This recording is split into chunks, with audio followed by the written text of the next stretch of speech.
में भानु अपने बूढ़े पिता के साथ रहता था। काफी साल पहले एक बीमारी के कारण उसकी माँ उसको छोड़कर चली गई। तब से रामदीन भानु को पाल पोस कर बड़ा किए, लेकिन भानु काफी आलसी और कामचोर था। उसके बूढ़े पिता एक जमींदार के खेत में दिन रात कड़ी मेहनत करते, तो वहीं भानु दिन भर सोता रहता। अरे भानु बेटा, अभी तक तुम सोए हो? तुम्हें सुबह ही कहकर गया था कि कुछ बर्तन है उसे मांज देना, लेकिन तुम अपनी आलसी से कभी बाज नहीं आओगे। देखो बेटा, अगर तुम ऐसे ही दिन रात सोते रहोगे तो अपना जीवन कैसे बदलोगे?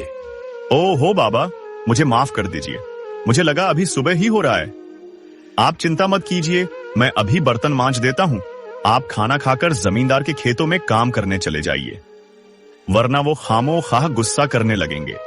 भानु बेटा, अब मैंने जमींदार को साफ मना कर दिया है कि अब मैं उनके खेतों में काम करने नहीं जाऊंगा। देखो बेटा, अगर मेरा शरीर जवाब ना दिया होता तो मैं कभी तुम्हें काम करने को ना बोलता, लेकिन अब मेरी हड्डियों में उतनी जान नहीं बची कि खेत में काम करके घर का गुजारा चला सकूं। अब जो करना है तुम्हें ही करना है। ये क्या पिताजी, आप साफ साफ ये बोलिए ना कि आपको आलसी बेटा पसंद नहीं। झूठ बात क्यों बोल रहे हैं कि आपकी हड्डियों में जान नहीं? अच्छा, तो तुम्हें मेरी बात झूठ लग रही? अरे नालायक, अभी तुम घर में रहते हो तो क्या पता, गांव में निकल कर देखो कितना ताना सुनने को मिलता है। सभी लोग कहते हैं कि निकम्मा बेटा पाल कर रखा है, लेकिन तुम्हें क्या, बस आराम से सोए रहते हो।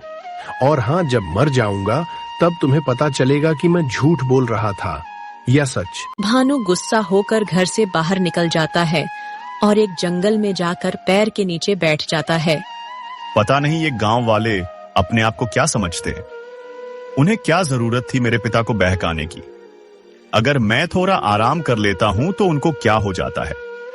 लेकिन कोई बात नहीं, मैं भी एक दिन ऐसा काम करूंगा कि सारे गांव वाले मेरी तारीफ करने से पीछे नहीं हटेंगे।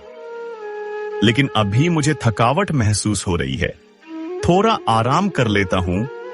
भानु इतना कहकर वहीं सो जाता है। तभी वहीं से एक बाबा गुजरते हैं और भानु को सोता देख उससे कहते हैं, अरे क्या मूर्ख इंसान है, तुम्हें कोई काम नहीं है क्या? देखने में नौजवान और हट्ठे कट्ठे लग रहे हो, लेकिन काम आलसियों वाला कर रहे हो। पंडित जी की बात सुनकर भानु का आंख खुल जाता है और वह खड़ा होकर उनसे कहता है, अरे बाबा, आपको क्या दिक्कत है? एक तो घर पे पिताजी सोने नहीं देते, और जब जंगल में आकर एक सुकून का सांस ले रहा हूँ उसमें भी आप अड़चन डाल रहे हैं। देखो बेटा, मैं तुम्हारा कोई दुश्मन नहीं हूँ। तुम गलत राह पर चल रहे हो, इसलिए तुम्हें खबरदार करने आया हूँ। तुम्हें शायद मालूम नहीं कि तुम पर कितना बड़ा मुसीबत आने वाला है। अगर समय रहते समझ गए तो ठीक, नहीं तो मुसीबत का सामना करने के लिए तैयार रहना। अरे जाओ जाओ बाबा, मैं अपनी हालत खुद सुधार लूंगा। सभी गांव के लोग मुझे ही गलत ठहरा रहे हैं, कोई मेरा साथ नहीं दे रहा, और अब आप भी मुझे डराने लगे। अच्छा ठीक है बेटा, मैं जाता हूँ, लेकिन जाते जाते इतना जरूर कहूंगा कि तुम्हारे सर पर मुसीबत का पहाड़ खड़ा है, उसे गिरते टाइम नहीं लगेगा। इतना कहकर बाबा वहां से चले जाते हैं। भानु के मन में एक डर पनप गया था। उसे समझ नहीं आ रहा था कि बाबा उसे क्या समझाना चाहते थे, लेकिन फिर वह उनके बातों का नजरअंदाज कर देता है और वहीं सो जाता है। देखते ही देखते शाम हो जाती है और भानु अपने घर की ओर निकल जाता है। भानु बेटा, आज भी तुम्हें काम नहीं मिला और खाली हाथ घर वापस आ गए। हे भगवान, ये लड़का मुझे चैन से मरने भी नहीं देगा। अरे नहीं पिताजी, आप ऐसा क्यों बोलते हैं? मैं काम की तलाश में निकला तो था, लेकिन सेठ जी ऐसा ऐसा काम दे रहे हैं जो मुझसे कतई नहीं होगा। लेकिन आप चिंता मत कीजिए, मैं कोई ना कोई काम जरूर ढूंढ लूंगा, बस आप मरने की बात मत करना।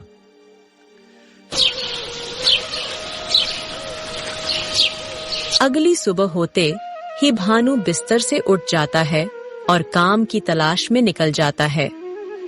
वह फिर से जंगलों में जाकर यही सोचने में समय बिता देता है कि आसान काम कैसे मिलेगा, और थकहार फिर से सो जाता है। ऐसे ही भानु अब रोज करने लगता है।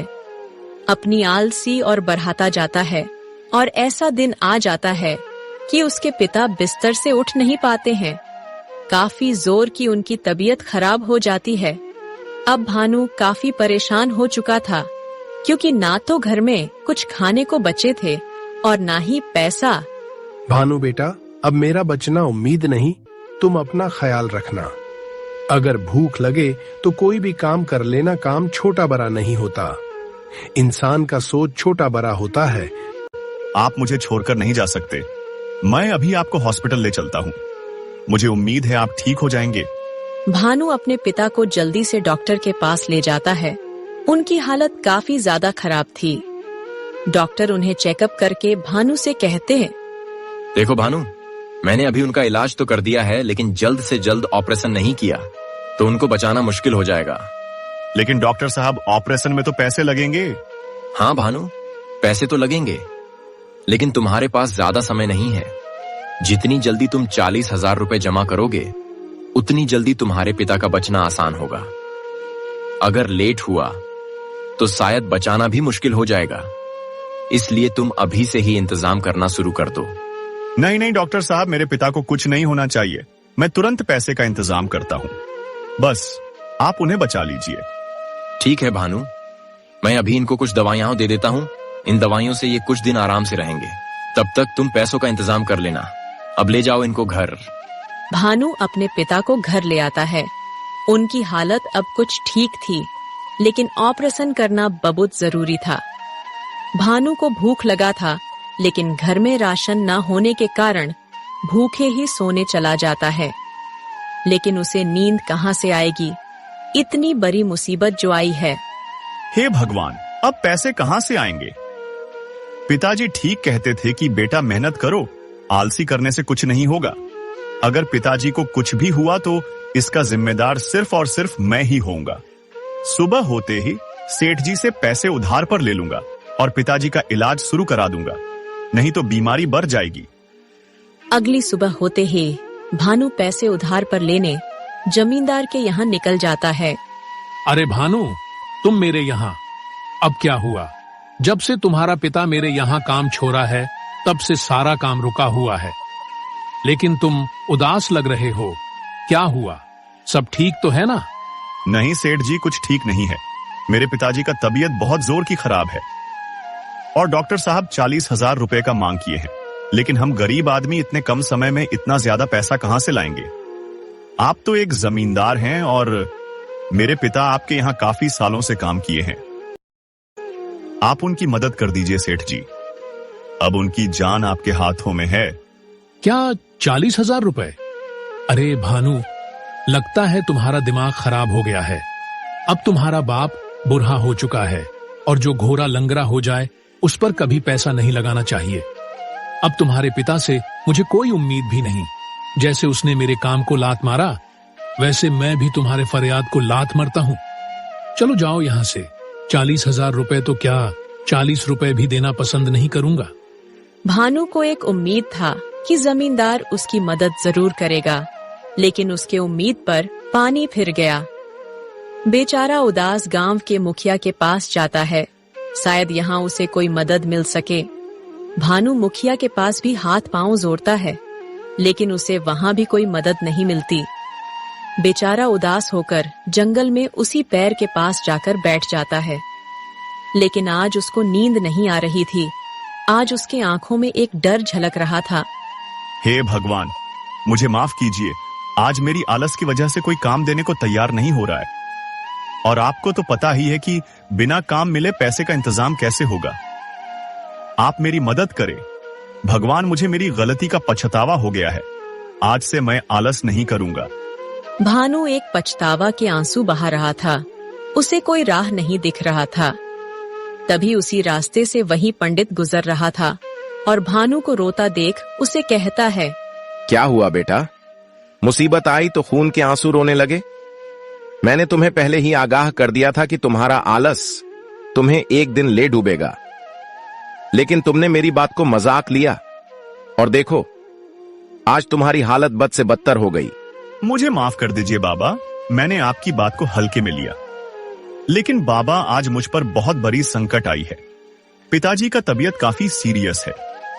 डॉक्टर 40,000 रुपए का मांग किए है और मुझे गांव में कोई मदद नहीं कर रहा। अब आप ही कोई रास्ता दिखाइए बाबा, नहीं तो पिताजी मुझे छोड़ के चले जाएंगे। एक तो बचपन में ही मां चली गई, लेकिन अब पिताजी चले गए तो मैं अनाथ हो जाऊंगा। ठीक है बेटा, तुम्हें अपनी गलती का पछतावा है, यह सुनकर अच्छा लगा। ये लो बेटा, ये मेरी सख्ती से जलाया हुआ राख है, इसे तुम अपने जुबान से चूम लो और जंगल में ही लकड़ी काटना शुरू कर दो। ये राख तुम्हें थकने नहीं देगा और तुम्हारे अंदर दानव वाली शक्ति आ जाएगी। भानु को एक रास्ता मिल चुका था। वह फटाक से राख को चूम लेता है और जंगल लकड़ी काटने निकल जाता है। भानु देखते ही देखते काफी ज्यादा लकड़ी काट लेता है और उसे बाजार में बेचने निकल जाता है। लकड़ी सूखा और अच्छा देखकर तुरंत ही उसका लकड़ी बिक जाता है। भानु पैसे लेकर सीधा घर चला आता है। अरे वाह भगवान, आपने तो गजब कर दिया। इतना जल्दी मुझे 6,000 रुपए का मुनाफा हो गया। अगर ऐसे ही लकड़ी काटता रहा तो कुछ ही दिनों में 40,000 रुपए जमा हो जाएंगे। हे बाबा, आपकी राख में तो सच में जादू है। आपका बहुत बहुत धन्यवाद। अगले दिन होते ही भानु जोर शोर से काम करने लगता है ताकि जल्द से जल्द अपने पिता का इलाज शुरू करा सके। भानु को जानवरों की तरह मेहनत करते देख गांव वाले भी तंग रह जाते हैं। इस तरह भानु कुछ ही दिनों में 36,000 रुपए इकट्ठा कर लेता है। 36,000 रुपए का इंतजाम तो हो गया है। अब मुझे जल्द से जल्द 4,000 रुपए का इंतजाम और करना पड़ेगा, क्योंकि पिताजी का तबीयत दिन पर दिन और बिगड़ती जा रही है। भानु अपने पिता के पास जाता है तो देखता है कि उनकी तबीयत पहले से काफी ज्यादा बिगड़ चुकी है। दवाइयां भी खत्म हो चुकी थीं। अगर जल्द से जल्द डॉक्टर के पास ना लगा तो बचना मुश्किल हो जाएगा। हे भगवान, पिताजी का तबीयत तो बिगड़ती जा रही है, दवाइयां भी खत्म हो चुकी हैं। अभी मुझे थोड़ा और वक्त दे दो भगवान, 4,000 रुपए का इंतजाम करना है। एक काम करता हूँ, फिर से जमींदार साहब के पास जाता हूँ। इस बार वो मुझे मना नहीं करेंगे। भानु दौड़कर जमींदार साहब के पास जाता है और 4,000 रुपए के लिए गिड़गिड़ाने लगता है। जमींदार भानु को मजबूर देख उसका फायदा उठाने का सोचता है। भानु को सख्त 4,000 रुपए का जरूरत है। अगर मैं इसी का फायदा उठाऊं तो मेरा काम कम पैसों में निपट जाएगा। अरे वाह रे जमींदार, तुम्हारे जैसा तेज बुद्धि का तो कोई सेठ है ही नहीं। ठीक है भानु, मैं तुम्हें 4,000 रुपए नहीं बल्कि पूरे 5,000 रुपए देता हूं। लेकिन हाँ, तुम्हें मेरा एक काम करना होगा। तुम्हें मेरा 10 कट्ठे का खेत जोतना होगा। बोलो, क्या तुम यह काम करोगे?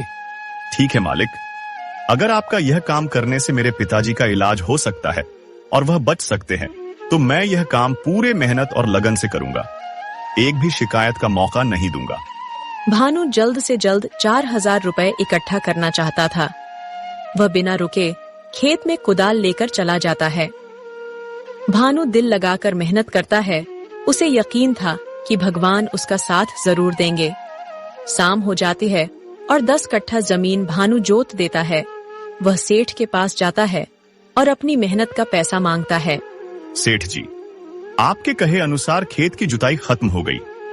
अब आप अपना वादा पूरा करें, मुझे मेरे पैसे दे दें ताकि कल अपने पिताजी का इलाज शुरू करा सके। वाह भानु, वाह। एक दिन था जब तुम अपना आलस छोड़ना नहीं चाहते थे और आज देखो तुम पर मुसीबत आई तो कैसे अपने आप आलस छूट गई।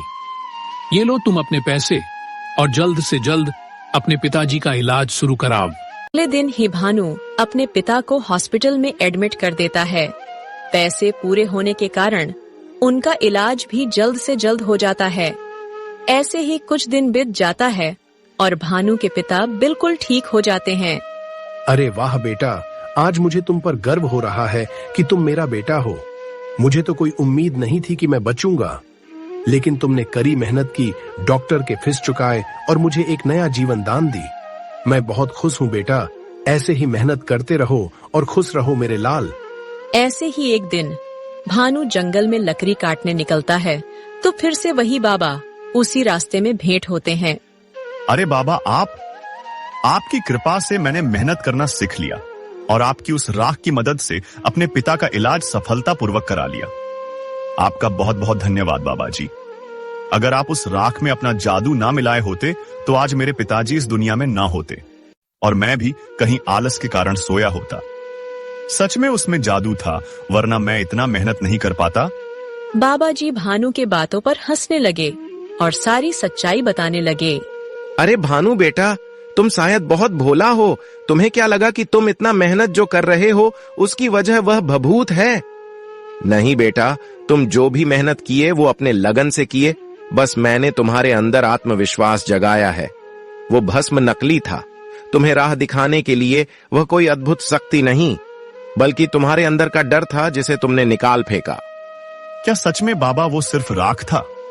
भानु को अब पता चल गया था कि सच्चा चमत्कार किसी वस्तु में नहीं, बल्कि इंसान के मेहनत और लगन में होता है। अगर कोई इंसान किसी काम को करने को ठान ले तो उसे कोई रोक नहीं सकता। धन्यवाद।